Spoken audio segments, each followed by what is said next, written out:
The old station wagon, affectionately nicknamed the Wanderer, bounced along the dusty, unpaved road. Sunlight cut through the thick canopy of leaves above, creating dancing patterns on the dashboard. I was in the back, squished between Sarah and Mike. My older brother Tom was driving and his best friend Jake rode shotgun, navigating with a crinkled map. We were all laughing, the windows down, the warm summer air filled with the scent of pine and damp earth. This was going to be the best camping trip ever. We had planned it for weeks, meticulously checking off items from our supply list: tents, sleeping bags, marshmallows, and enough spooky stories to last us all night. Or so we thought. We finally reached Whisperwood Creek, our chosen campsite. It was perfect. A small, clear stream gurgled nearby, and a flat, grassy clearing was surrounded by tall, ancient-looking trees. Their branches seemed to reach out like gnarled fingers, but in the bright afternoon sun, it just looked inviting. We tumbled out of the car, stretching our stiff limbs, eager to start our adventure. Mike immediately grabbed the frisbee and soon it was zipping back and forth, accompanied by shouts and laughter. Sarah and I started unpacking the food, dreaming of the s'mores we would make later. The woods seemed peaceful, serene, a perfect escape from the boring routines of school and chores. We felt a million miles away from everything. Setting up the tents was a chaotic but fun affair. Tom and Jake, being the experts, tried to direct everyone, which mostly resulted in tangled ropes and poles ending up in the wrong places. But eventually, two sturdy tents stood proudly in the clearing. Mine was shared with Sarah and Mike, while Tom and Jake took the other. We unrolled our sleeping bags, arranged our flashlights, and felt a thrill of independence. This was real camping. No parents, no rules, just us and the wilderness. As the sun began to dip lower, painting the sky in hues of orange and purple, Jake got a small campfire going. The crackle of the flames was a comforting sound, a beacon against the approaching dusk. The smell of hot dogs roasting over the open fire soon filled the air. We sat around the flames on logs we'd dragged over, sharing stories and jokes. Mike, as usual, was the clown, making silly faces and mimicking our teachers, sending us into fits of giggles. Even Tom, who usually tried to act cool and older, cracked a smile. The forest around us grew darker, the trees becoming shadowy sentinels, but with the bright fire and our cheerful company, there was nothing to fear. This was exactly what we had imagined. A perfect night, under a canopy of stars, with our best friends. Little did we know, the darkness held more than just shadows.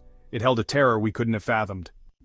After we had devoured the hot dogs and a mountain of sticky s'mores, a hush fell over our group. The fire crackled merrily, sending sparks dancing into the inky sky, where a million stars were beginning to prick through the darkness. Tom leaned forward, his face illuminated by the flickering flames, a mischievous glint in his eyes.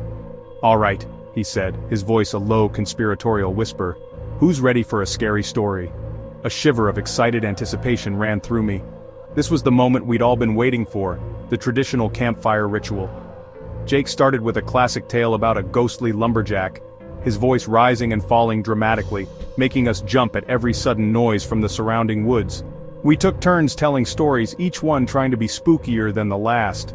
Sarah told one about a haunted summer camp, and Mike, despite his earlier goofiness, managed a pretty creepy one about a creature that lived in the deepest part of the forest. My own story was about a mysterious light that lured campers away, never to be seen again. As I finished, a sudden gust of wind swept through the clearing, making the fire flare wildly and the trees groan. An owl hooted mournfully from a distant branch, a long, quavering call that seemed to hang in the air. The playful atmosphere had vanished, replaced by a genuine sense of unease. The woods suddenly felt much larger, much darker, and much, much closer. It was Jake who heard it first. He was in the middle of explaining why his story about the swamp monster was scientifically plausible. It wasn't. When he suddenly stopped, his head cocked to one side. "Shh," he whispered, holding up a hand. "Did you guys hear that?" We all fell silent, straining our ears. At first there was nothing but the crackling fire and the gentle murmur of the creek. Then, a faint sound drifted through the trees, a rustling, not the sound of wind in the leaves, but something heavier, something deliberate. Like something large was moving slowly, carefully, just beyond the ring of firelight. My heart began to thump a little faster. "It's probably just a deer," Tom said, trying to sound reassuring, but his voice was a little too loud, a little too forced. Mike nervously poked the fire with a stick, sending a fresh shower of sparks into the night. The rustling came again, closer this time. It was followed by a soft snap, like a dry twig breaking under a heavy foot. We all looked at each other, our eyes wide in the flickering light. The fun of the scary stories had completely evaporated. This wasn't a story. This was real. Something was out there in the darkness and it was moving towards us.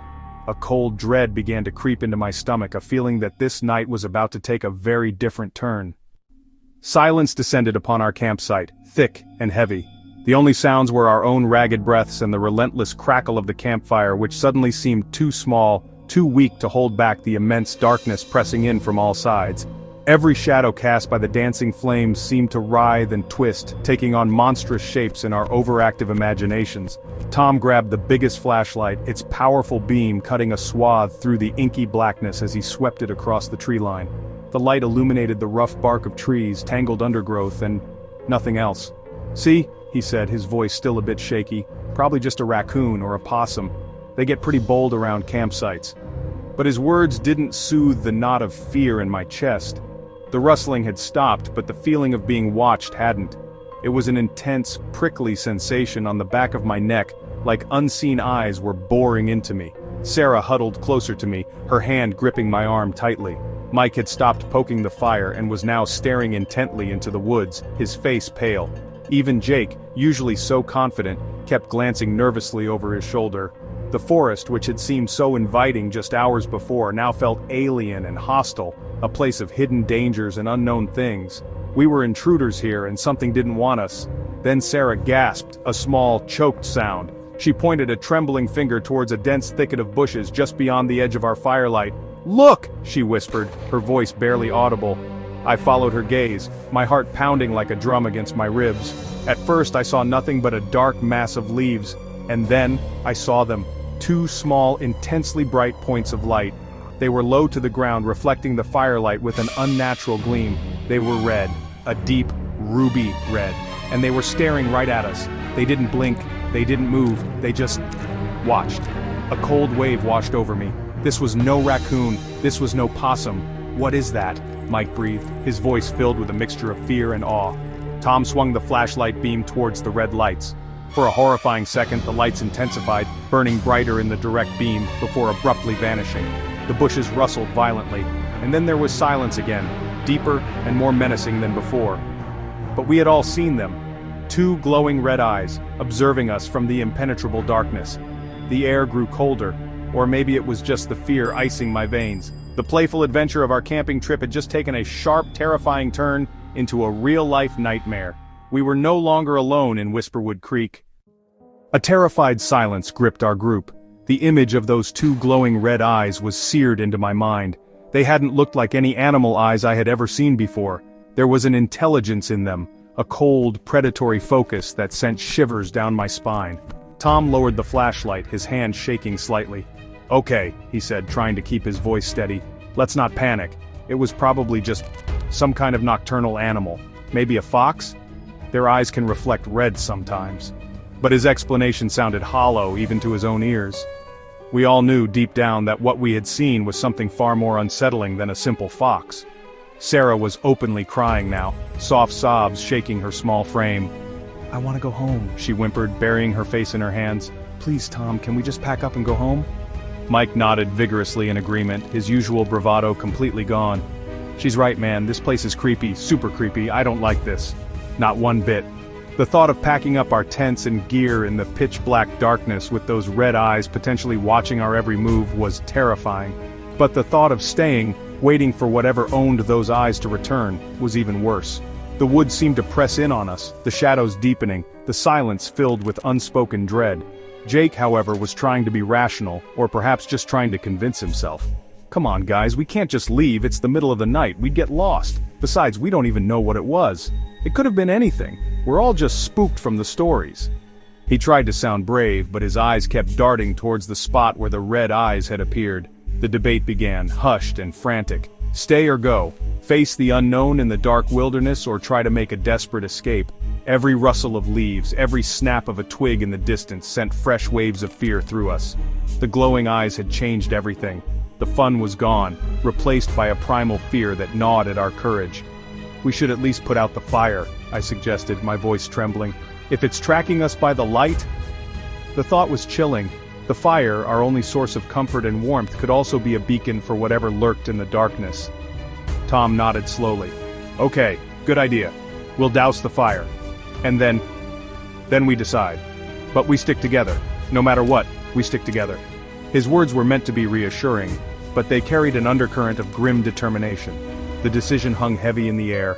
Our idyllic camping trip had turned into a desperate struggle for survival, and the night was far from over. The red eyes were out there, waiting. Reluctantly, we began to douse the campfire. Scooping water from the creek in our cooking pot, Tom carefully poured it over the glowing embers. Hissing steam rose into the cool night air, carrying the scent of wet ash. With each splash of water, our little island of light shrank and the oppressive darkness of the surrounding forest seemed to surge forward. The shadows deepened, and the familiar shapes of our tents and gear became indistinct and menacing. Without the fire's cheerful crackle, the other sounds of the night, the whisper of the wind, the gurgle of the creek, the distant hoot of an owl, seemed amplified, each one a potential threat. My heart pounded in my ears.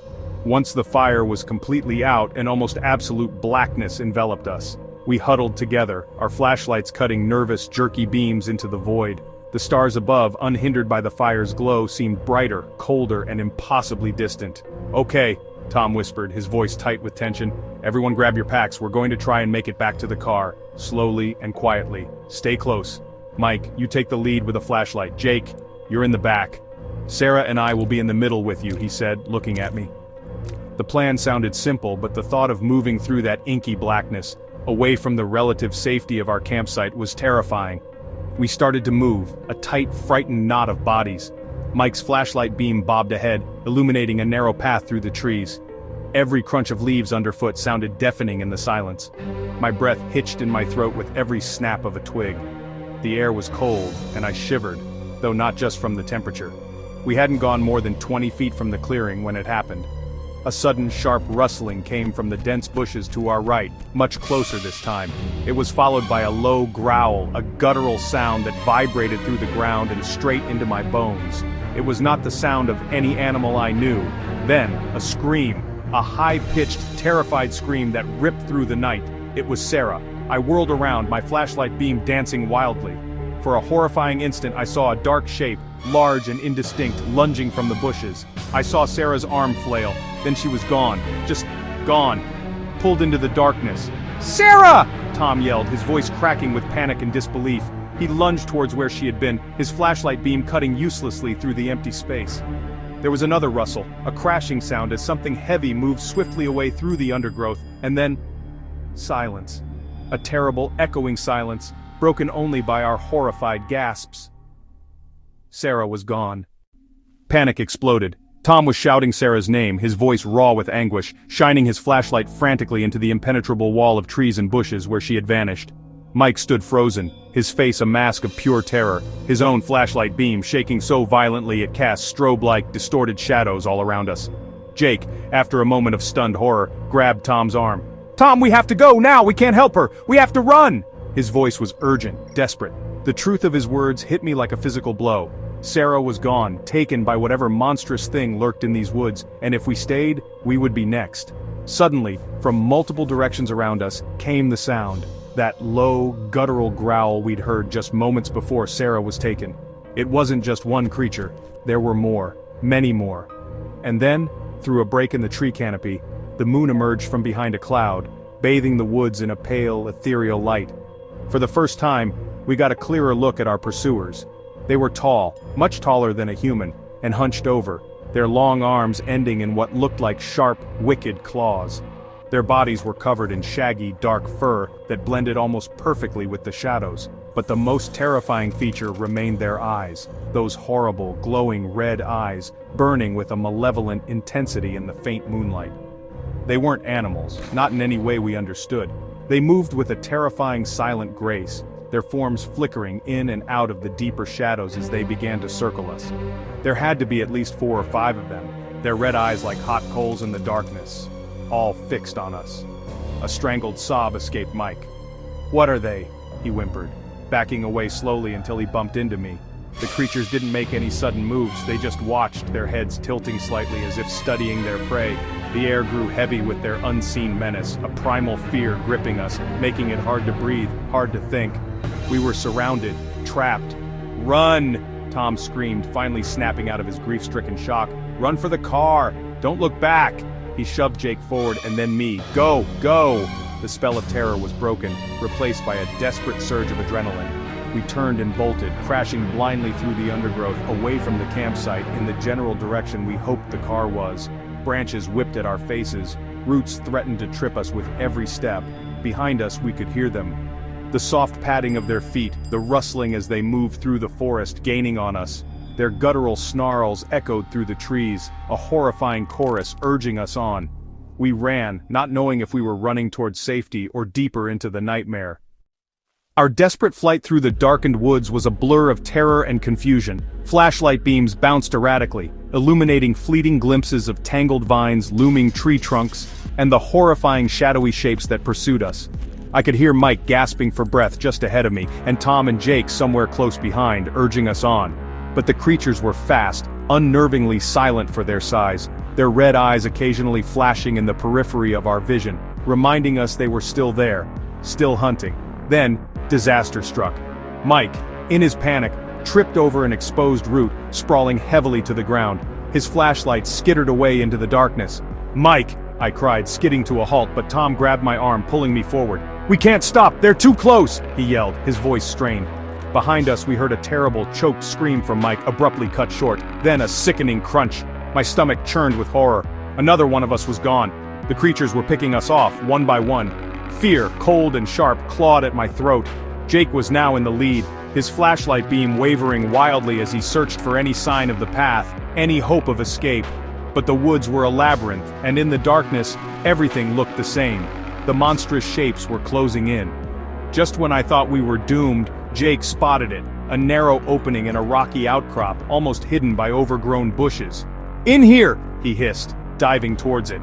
Tom and I scrambled after him, squeezing through the tight entrance into a small, damp cave. It wasn't much, but it was cover. Jake quickly found a large, loose rock, and with Tom's help, they managed to wedge it partially across the narrow opening, leaving only a small gap to peer through. We huddled together in the suffocating darkness of the cave, our bodies trembling, listening. Outside, the sounds of the creatures grew louder. Snarls, guttural clicks, and the heavy thud of their feet circling our hiding spot. Through the small gap we could see their grotesque silhouettes moving against the faint moonlight, their red eyes like malevolent embers scanning the area. They knew we were close. We could hear them sniffing the air, rustling the bushes right outside our refuge. Hours passed in agonizing slowness. We didn't dare speak, hardly dared to breathe. Every creak of a branch, every distant animal call sent fresh waves of terror through us. The creatures prowled relentlessly, their presence a constant suffocating weight. We were trapped, praying for a dawn that seemed like it would never arrive, wondering if we would survive to see the light of another day. The night was endless, filled with the sounds of our hunters. The longest night of my life finally began to surrender to the first faint hints of dawn. A pale, gray light started to filter through the dense canopy, slowly pushing back the oppressive darkness. Through the narrow gap in the rocks, we saw the woods gradually take shape, the terrifying shadows of the night resolving into ordinary trees and bushes. The sounds of the creatures outside had lessened, become more sporadic, as if the approaching daylight was making them uneasy. Hope, a fragile, fluttering thing, began to stir within my chest. Maybe, just maybe, we had a chance. Tom, Jake, and I exchanged weary, frightened glances. Our faces were smudged with dirt, our eyes wide and bloodshot from lack of sleep and sheer terror. I think they might be leaving," Jake whispered, his voice hoarse. He had been peering through the gap for what felt like an eternity. "Their growls are further away. I haven't seen any red eyes for a while." Cautiously, Tom helped Jake move the rock aside, just enough to get a better look. The air outside smelled damp and earthy, the normal scent of the forest in the early morning. There was no immediate sign of the creatures. It was a risk, a huge one, but staying in the cave wasn't an option. We had no food, no water, and the thought of another night in these woods was unbearable. We had to try and make it to the car. "Okay," Tom said, his voice low but firm. "We go now, stick together, move as quietly as you can. If you see anything at all, don't scream, just run." We slipped out of the cave, our limbs stiff and aching. The forest floor was damp with dew, and the early morning mist clung to the trees, giving the woods an eerie, ghost-like quality. Every snap of a twig underfoot sounded like a gunshot in the stillness. We moved cautiously, scanning our surroundings, expecting at any moment to see those terrifying red eyes, to hear those guttural growls. The path we had stumbled along in our panic the night before was almost impossible to retrace, but Tom had a decent sense of direction. Miraculously, after what felt like an eternity of heart-stopping tension, navigating through thickets and over fallen logs, we saw it. The glint of metal through the trees. The Wanderer. Our old, beat-up station wagon had never looked so beautiful. We broke into a run, a final, desperate sprint. Reaching the car, Tom fumbled with the keys, his hands shaking so badly he could barely get the key into the lock. Finally, it clicked open. We scrambled inside, slamming and locking the doors. Tom jammed the key into the ignition. The engine coughed, sputtered, and then roared to life. He slammed the car into reverse, spinning gravel, and sped away from Whisperwood Creek, leaving the nightmare woods and the memories of Sarah and Mike behind. The drive back to town was mostly silent. None of us knew what to say, how to process the horror we had just endured. Sarah and Mike were gone. Two of our best friends vanished into the terrifying darkness, victims of creatures we couldn't explain, couldn't comprehend. The bright morning sun felt like a cruel mockery after the terror of the night. How could the world look so normal, so peaceful, when our lives had been irrevocably shattered? The images kept replaying in my mind, the glowing red eyes, the shadowy figures, Sarah's scream, Mike's last cry. They were burned into my memory, a permanent scar on my soul. When we finally reached town, the familiar streets and houses seemed alien, like a world we no longer belonged to. Explaining what happened to the police, to our parents, was an ordeal. They listened, their faces filled with concern, then disbelief, then a kind of pitying skepticism. How could they understand? How could anyone who hadn't been there, who hadn't seen those eyes, believe our story? They searched Whisperwood Creek, of course. They found our abandoned campsite, the doused fire, some scattered gear. But they found no trace of Sarah or Mike, no trace of any strange creatures, just the silent, indifferent woods. They called it a tragic accident, perhaps an animal attack, exposure. We knew the truth. Life tried to return to normal, but it never really did. Not for Tom, not for Jake, and certainly not for me. The laughter didn't come as easily anymore. Sleep was often interrupted by nightmares filled with glowing red eyes and shadowy figures lurking just beyond the light. The woods, once a place of adventure and fun, became a symbol of terror, a place of unimaginable horrors. We never went camping again. We avoided forests, even parks with too many trees. The fear lingered, a constant companion, a reminder of what we had lost, of what we had barely survived. The world felt different now, less safe, with dark corners where unimaginable things could hide. So, if you're ever thinking of venturing deep into the woods, especially at night, remember our story, remember the whispers in the dark, the glowing gaze, the screams that were swallowed by the trees. Some places hold secrets best left undisturbed. Some shadows conceal more than just the absence of light. Be careful where you wander, because you never know what might be watching from the darkness, with hungry red eyes. The woods remember, and sometimes they don't let you leave. Be warned. You might just be the next one to see red eyes in the woods, and your camping trip could turn into a nightmare too.